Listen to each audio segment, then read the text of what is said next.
O sol brilha forte no céu de São Miguel, uma cidadezinha no interior do Brasil onde o futebol é mais que um esporte, é o pulso da comunidade. As ruas de terra batida, ladeadas por casinhas coloridas com varandas cheias de vasos de samambaia, vibram com o som de crianças chutando bolas improvisadas e o eco distante de um rádio tocando samba. É o tipo de lugar onde todo mundo se conhece, onde o cheiro de feijão cozinhando se mistura com a poeira levantada por motos barulhentas. No campo de futebol local, um terreno irregular cercado por alambrados tortos, garotos de pés descalços correm atrás de seus sonhos, imaginando-se como Neymar ou Pelé. É aqui, nesse canto esquecido do mapa, que Roberto Carlos, o lendário lateral esquerdo com o chute banana que fez o mundo se curvar, decide reaparecer. Mas ele não chega como o ícone que todos conhecem. Sem o brilho dos holofotes, sem o uniforme do Real Madrid ou da seleção brasileira, Roberto está irreconhecível. Uma camiseta velha, um boné desbotado cobrindo os olhos e um par de tênis gastos que já viram dias melhores. Ele não quer ser notado. Não ainda. Sua missão é silenciosa, quase secreta: encontrar jovens talentos para sua nova academia de futebol, um projeto que ele sonha em usar para transformar vidas, assim como o futebol transformou a dele. Ele caminha lentamente pela lateral do campo, os olhos atentos, observando cada passe, cada drible, cada chute desajeitado, mas cheio de paixão. Os garotos não têm ideia de quem ele é. Para eles, ele é apenas um homem qualquer, talvez um curioso, talvez alguém perdido. Mas para Diego Souza, o jovem treinador do time local, Roberto é outra coisa, uma ameaça. Diego é o tipo de cara que São Miguel idolatra e, ao mesmo tempo, teme. Aos 28 anos, ele é uma força da natureza alto, ombros largos, com uma voz que ressoa como trovão quando corrige os jogadores. Ele cresceu nessas mesmas ruas, chutando bola com garrafas plásticas, e agora é o treinador do São Miguel Esporte Clube, um time de base que, apesar de humilde, já mandou 2 garotos para as categorias de base do Flamengo. Diego é orgulhoso, talvez até demais. Ele acredita que conhece cada canto dessa cidade, cada rosto, cada história.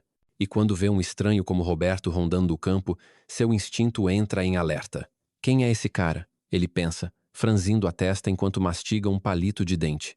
Roberto está parado perto do alambrado, anotando algo num caderninho surrado. Diego não gosta disso. Não gosta do jeito que o homem olha para os garotos, como se estivesse avaliando, julgando. Ele tá muito à vontade para alguém que não é daqui, murmura Diego para si mesmo, limpando o suor da testa com as costas da mão. O treino está a todo vapor, com meninos de 10 a 14 anos correndo de um lado para o outro, gritando, rindo, tropeçando na bola. Mas Diego não tira os olhos de Roberto. Algo nele o incomoda. Talvez seja o boné puxado sobre os olhos, ou a forma como ele se move, com uma confiança que parece deslocada para um sujeito tão mal vestido. Talvez seja só o calor do meio-dia mexendo com sua cabeça, mas Diego não é de deixar as coisas passarem. Ele cresceu aprendendo que em São Miguel, você protege o que é seu, e aquele campo, aqueles garotos, são dele.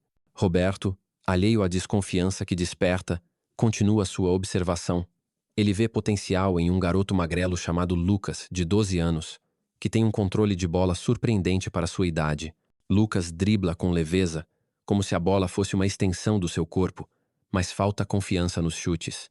Roberto sorri, lembrando-se de si mesmo aos 12 anos, um menino pobre de Garça, interior de São Paulo, sonhando com um futuro que parecia impossível. Ele anota o nome de Lucas no caderninho, junto com uma observação. Precisa de treino de finalização, mas tem alma de craque. Enquanto escreve, ele sente um par de olhos cravados nele. É Diego, agora a poucos metros, com os braços cruzados e uma expressão que mistura curiosidade e hostilidade. Roberto levanta a cabeça, encontra o olhar do treinador e acena com um leve movimento de cabeça, um gesto educado, quase instintivo. Diego não retribui. Em vez disso, ele cospe o palito no chão e caminha na direção de Roberto, os passos pesados, como se estivesse marcando o território. "Ei, você!" Diego chama, a voz cortando o barulho do treino. Os garotos param por um instante, curiosos, mas Diego faz um gesto para que continuem jogando. Roberto guarda o caderninho no bolso e se vira, mantendo a calma. "Pois não?" Ele responde, a voz grave, mas sem qualquer tom de confronto. Diego para a poucos passos dele, o alambrado entre os dois como uma barreira invisível. "O que você tá fazendo aqui? Tá anotando o que nesse caderno?" Pergunta Diego, apontando para o bolso de Roberto com o queixo. Há um tom de acusação nas palavras, como se Roberto tivesse sido pego cometendo um crime. Roberto hesita por um segundo, não por medo, mas porque está tentando entender a situação. Ele já passou por momentos assim antes, olhares desconfiados, perguntas ríspidas, gente que o julgava pela aparência sem saber quem ele era. Mas ele não esperava isso aqui, não em São Miguel, não num campo de futebol onde ele só queria ajudar. Só estou assistindo o treino, ele responde, mantendo o tom neutro. Gosto de futebol, sabe? Esses garotos têm talento. Diego ri, mas não é uma risada amigável. É curta, seca, cheia de desdém. Talento é? E você entende de futebol, é? Porque para mim parece que você tá bisbilhotando onde não foi chamado. As palavras de Diego são como um soco, mas Roberto não se abala. Ele já enfrentou os zagueiros de 90, torcidas hostis em estádios lotados, críticas de jornalistas que duvidavam dele. Um treinador de cidade pequena não vai tirar. Ludo sério. Ainda assim, ele sente uma pontada de frustração. Ele veio a São Miguel com um propósito, não para criar confusão. Não tô bisbilhotando, ele diz, agora com um toque de firmeza. Tô só de passagem, dando uma olhada. Qual o problema? Diego cruza os braços, inclinando a cabeça como se estivesse avaliando um adversário. O problema é que eu não te conheço. E aqui quem não é conhecido não fica rondando o campo dos outros. Então por que não pega teu caderninho e vaza? O ar entre eles fica mais pesado. Alguns garotos, percebendo a tensão, começam a diminuir o ritmo do treino, lançando olhares curiosos na direção dos dois homens. Uma mulher que vende picolé perto do campo para seu carrinho, franzindo a testa enquanto observa. Roberto sente os olhos dela, dos garotos, do próprio Diego, todos esperando sua reação. Ele poderia revelar quem é agora mesmo, tirar o boné, dizer o nome e transformar essa cena num momento de glória. Mas ele não quer isso.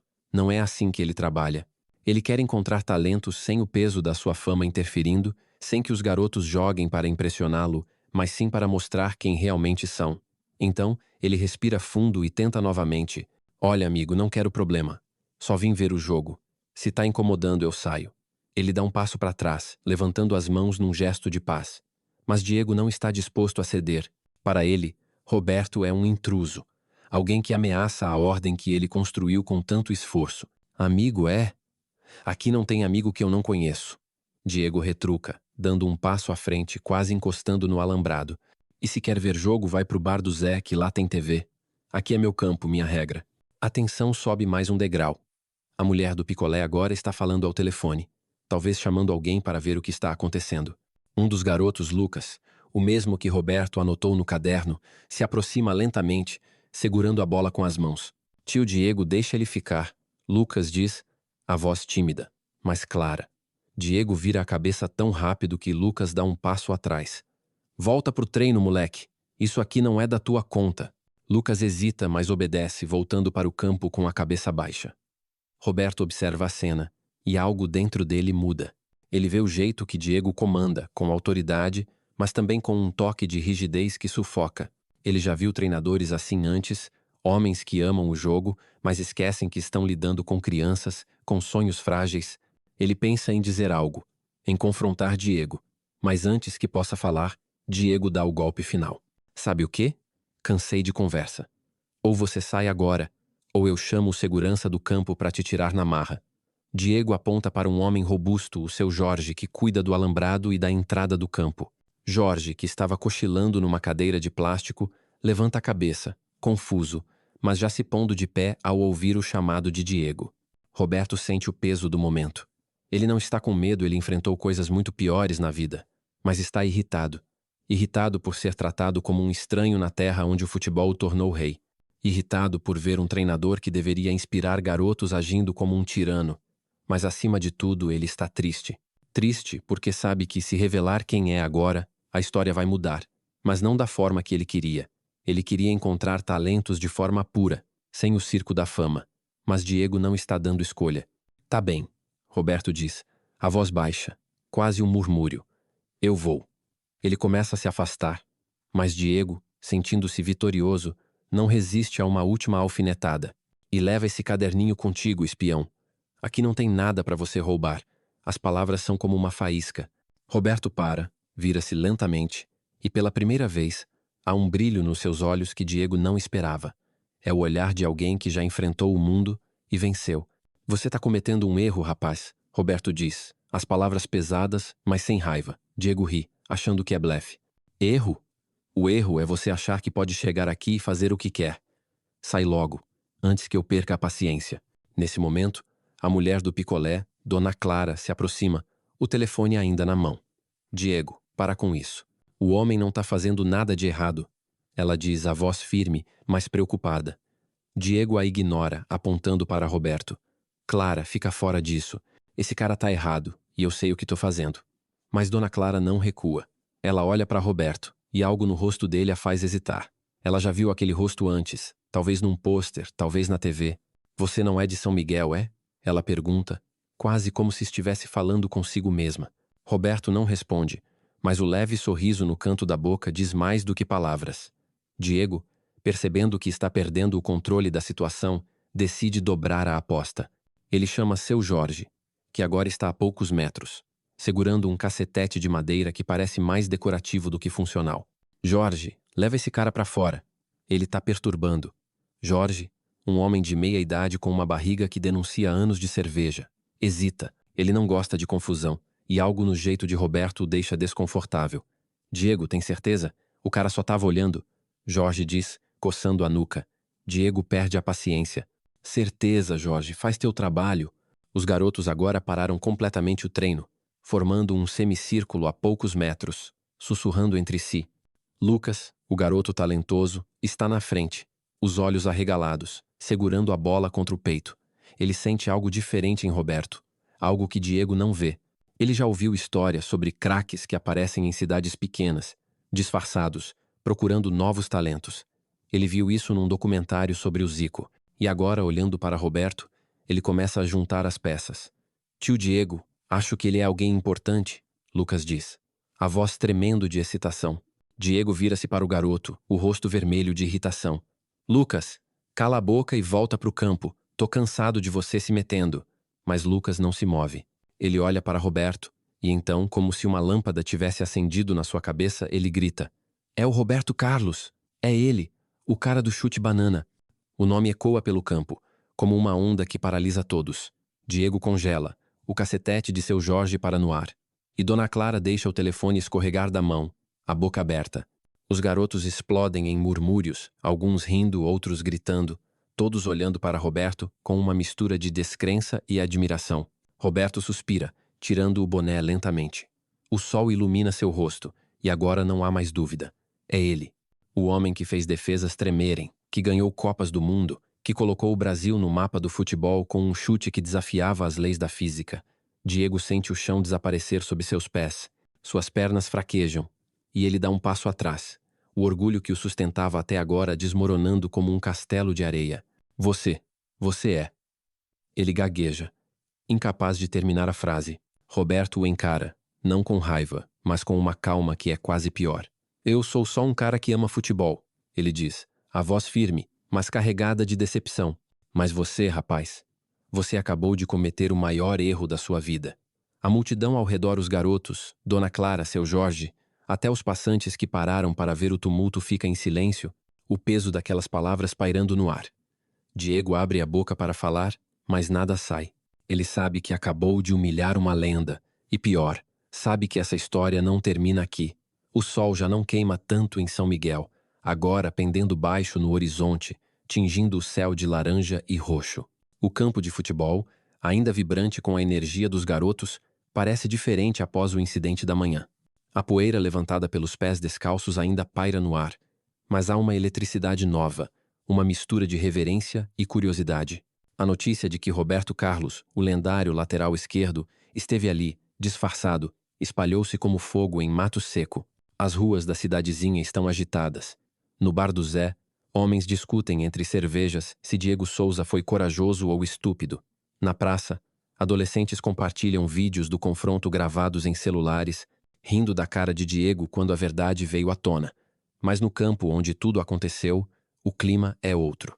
Diego está lá, sozinho, sentado num banco de madeira lascado, encarando o gramado irregular como se pudesse encontrar respostas nas linhas tortas marcadas com cal. Ele não dormiu desde o incidente. A imagem de Roberto Carlos tirando o boné, revelando quem era, não sai da sua cabeça. Ele sente o peso da vergonha como uma mochila cheia de pedras, mas há algo mais. Uma inquietação, uma dúvida sobre si mesmo que ele nunca enfrentou antes. Diego sempre se viu como o herói de São Miguel, o treinador que tirava garotos da rua e lhes dava um futuro. Mas agora, ele se pergunta se não esteve mais preocupado em controlar do que em inspirar. Enquanto Diego luta com seus pensamentos, o som de um motor corta o silêncio. Um jipe preto, com vidros escuros, estaciona na entrada do campo. A porta do motorista se abre e Roberto Carlos desce, agora sem disfarce. Ele veste uma camisa polo simples, mas elegante, e óculos escuros que refletem o pôr do sol. Não há boné, não há caderninho surrado, apenas a presença inconfundível de alguém que já dominou estádios lotados. Atrás dele, Lucas, o garoto talentoso que reconheceu Roberto, salta do banco traseiro segurando uma bola nova, os olhos brilhando de excitação. Diego se levanta, o coração acelerado. Ele não esperava ver Roberto de novo, não depois do que aconteceu. Parte dele quer correr, fugir da humilhação que sabe que merece, mas seus pés estão grudados no chão. Roberto caminha até o alambrado, os passos firmes, mas sem pressa. Ele, para poucos metros de Diego, tira os óculos e o encara. Não há raiva em seus olhos, mas também não há suavidade. Você tá aqui ainda, Roberto diz. A voz calma, quase como se estivesse constatando o óbvio. Diego engole em seco, tentando encontrar palavras. Eu não sabia quem você era, seu Roberto. Juro. Se soubesse. Roberto levanta a mão interrompendo-o. Não é sobre quem eu sou. É sobre o que você fez. Você olhou para mim, viu um estranho e decidiu que eu não valia nada. E isso, rapaz, não é só um erro, é um jeito de viver. As palavras cortam Diego como faca. Ele quer protestar, dizer que só estava protegendo o campo, os garotos, mas sabe que qualquer desculpa soaria vazia. Roberto continua, apontando para o campo onde Lucas agora chuta a bola sozinho, testando dribles. Aquele menino ali, o Lucas, ele viu algo em mim que você não viu. Não porque ele sabia quem eu era, mas porque ele ainda acredita nas pessoas.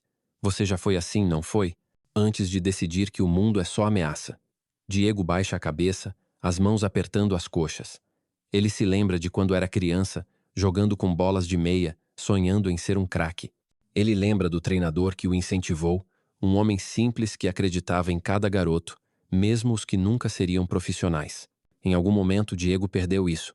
Ele se tornou rígido, obcecado por disciplina, por ser respeitado. E agora, diante de Roberto Carlos, ele sente o vazio disso tudo. Roberto não deixa o silêncio se prolongar. Ele joga a bola que segurava para Diego, que a pega por reflexo. Você me deve uma, treinador. E eu não sou de guardar rancor, mas também não sou de deixar as coisas passarem. Então, que tal uma chance de consertar isso? Diego pisca, confuso. Consertar? Como? Roberto sorri, um sorriso que mistura desafio e convite. Você e eu, no campo. Um jogo com os garotos. Eles contra nós. Se você quer mostrar que entende de futebol, que sabe liderar, é agora. Diego hesita. Ele é bom com bola. Mas enfrentar Roberto Carlos, mesmo num jogo amistoso, é como desafiar um leão. Mas ele vê os olhos de Lucas, agora acompanhado por outros garotos que chegaram ao campo, todos olhando para ele, esperando. Ele não pode recuar. Tá bem, Diego diz. A voz rouca, mas firme. Vamos jogar. Roberto bate palmas, chamando os garotos. Beleza, molecada. Vamos montar 2 times. Lucas, você é o capitão de um. Diego, você joga comigo. E sem frescura, hein? Aqui é futebol de verdade. O campo ganha vida. Os garotos, cerca de 10 deles, correm para se organizar, rindo e gritando, enquanto Dona Clara, que apareceu com seu carrinho de picolé, se junta a um pequeno grupo de curiosos que começa a se formar na lateral. A notícia de que Roberto Carlos está no campo de novo se espalha, e logo há mais pessoas. O seu Jorge, agora sem o cacetete, o Zé do bar com uma cerveja na mão, até a Dona Maria, que raramente sai de casa, mas não resistiu à chance de ver uma lenda. Diego sente todos os olhares, mas pela primeira vez, não é o centro das atenções. É Roberto quem comanda, mas não como um astro exibido. Ele organiza os times com paciência, dá dicas aos garotos, corrige a postura de um, elogia o passe de outro. Diego observa, quase hipnotizado. Ele sempre achou que liderar era mandar, mas Roberto lidera fazendo os outros se sentirem maiores. O jogo começa. É um 5 contra 5, com Lucas liderando o time dos garotos e Roberto e Diego formando a base do outro, junto com 3 meninos menores. Diego, ainda tenso, tenta impressionar, correndo mais do que o necessário, marcando com força, mas Roberto joga com uma leveza que é quase mágica. Ele não precisa correr muito. Cada toque na bola é preciso. Cada passe encontra o destino como se tivesse sido planejado por um computador. Num momento, ele rouba a bola de Lucas com um carrinho limpo, levanta e dá um passe de calcanhar que deixa todo mundo boquiaberto. Os garotos gritam, os espectadores aplaudem e até Diego não consegue evitar um sorriso. Mas o momento que muda tudo vem minutos depois. Lucas, determinado a provar seu valor, avança com a bola, driblando 2 adversários. Diego vai ao seu encontro, pronto para desarmá-lo com um carrinho, mas Roberto o segura pelo braço. Deixa ele jogar. Ele sussurra. Diego hesita, mas obedece. Lucas chuta, a bola vai alta, mas com força, e acerta o travessão. O campo explode em aplausos. Lucas, ofegante, olha para Roberto, que levanta o polegar. Quase, moleque. Tá no caminho. Diego sente algo se soltar dentro dele. Ele percebe que por anos teria parado Lucas, teria dito que o chute foi errado, que ele precisava ser mais preciso. Mas Roberto viu o que ele não viu. A coragem, a vontade, o potencial. O jogo continua e agora Diego joga diferente. Ele não tenta brilhar, não tenta provar nada. Ele passa a bola, incentiva os garotos, até ri quando um deles o dribla. E então, o momento que todos esperavam chega. Roberto recebe a bola na lateral, perto da linha de fundo. Lucas está na sua frente, marcando com os olhos arregalados. A multidão fica em silêncio. Roberto sorri, dá um passo para trás e então dispara o chute. É o banana. O chute que curvou o impossível, que fez goleiros desistirem antes mesmo de tentar.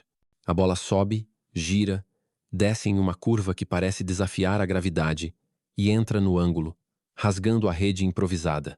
O campo irrompe em gritos, os garotos correm para Roberto, que ri, levantando Lucas nos ombros como se ele fosse o verdadeiro herói. Quando o jogo termina, com um empate de 3-3, Diego está exausto, mas não só fisicamente. Ele se sente leve, como se tivesse deixado algo pesado para trás. Roberto se aproxima, entregando-lhe uma garrafa d'água. Você jogou bem, treinador. Mas sabe o que faz um craque de verdade? Diego balança a cabeça, esperando uma lição técnica. Roberto aponta para Lucas, que agora conversa com os outros garotos, rindo. É fazer os outros acreditarem que podem ser maiores. Eu vim aqui atrás de talento, mas também vim para lembrar que futebol é sobre isso, dar esperança. Diego engole em seco, as palavras de Roberto ecoando com as memórias de sua própria infância, quando ele ainda sonhava sem medo. Eu fui um idiota, seu Roberto. Não só hoje, mas antes, com os garotos, comigo mesmo. Roberto dá um tapa leve no ombro dele. Você não é idiota, só tá aprendendo. E agora, o que você vai fazer com isso? Antes que Diego possa responder, Roberto chama Lucas. Moleque, vem cá. Lucas corre, a bola ainda grudada no pé. Roberto se abaixa, ficando na altura dele. Você tem algo especial, Lucas, mas precisa de treino, de disciplina e de alguém que acredite em você. Quer vir para minha academia no Rio? Lá, você vai aprender com os melhores. Lucas arregala os olhos, sem palavras, apenas balançando a cabeça freneticamente. A multidão aplaude. Dona Clara enxuga uma lágrima e Diego sente um nó na garganta. Ele percebe que, sem querer, ajudou a mudar a vida de Lucas, mas também a sua própria. Roberto se levanta, olhando para Diego uma última vez. O campo é seu, treinador. Mas lembre, ele não é só para você mandar, é para você construir. Com isso, Roberto se despede dos garotos, dá um aceno para a multidão e sobe no jipe. Enquanto o veículo some na estrada, Diego fica no campo, olhando para Lucas, que chuta a bola com um sorriso que ele não via há muito tempo. Naquela noite, Diego reúne os garotos para um treino diferente. Nada de gritos, nada de ordens duras. Ele conta a história de como cresceu em São Miguel, de como o futebol o salvou e de como ele quase esqueceu disso. Ele promete ser um treinador melhor, não só para eles, mas para si mesmo. E pela primeira vez, os garotos o ouvem não por medo, mas por respeito. O campo de São Miguel, com suas redes remendadas e suas linhas tortas, nunca pareceu tão vivo. E Diego, pela primeira vez em anos, sente que está no caminho certo.